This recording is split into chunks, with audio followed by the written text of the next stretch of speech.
Acute myeloid ల్యూకీమియా అంటే AML అంటారు సింపుల్గా. ఇది ఒక type of serious blood cancer అన్నమాట. సో, ఈ బ్లడ్ క్యాన్సర్ వచ్చేటప్పుడు వన్స్ ఏఎంఎల్ ఉందని కనిపెట్టిన తర్వాత ట్రీట్మెంట్ ఎలా ఉంటుందనేది చాలా మందిలో భయంగా ఉంటుంది, కన్‌ఫ్యూజన్‌గా ఉంటుంది పేషెంట్స్‌లో.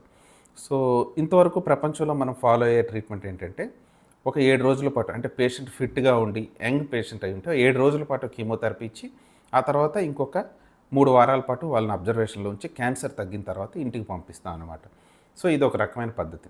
ఎప్పుడైతే ఫిట్‌నెస్ లేదు అంటే అడల్ట్స్ ఎల్డర్లీ పాపులేషన్ అంటే ముసలి వాళ్ళలో ఈ క్యాన్సర్ వచ్చేటప్పుడు కొన్ని రకాల లేటెస్ట్ మెథడ్స్ వచ్చాయి. కొన్ని రకాల టాబ్లెట్స్, లో డోస్ కీమోథెరపీస్ వాడి తగ్గించడానికి ప్రయత్నిస్తున్నాం అనమాట. సో, ఈ లేటెస్ట్ మెకానిజంలో కూడా హై డోస్ కీమోథెరపీతో వచ్చే రిజల్ట్స్‌ని మేము ఈ మధ్య చూస్తూ ఉన్నాం. సో, కొన్ని ఈ ఈ రకమైన మందులు వాడుకుంటూ ఉంటే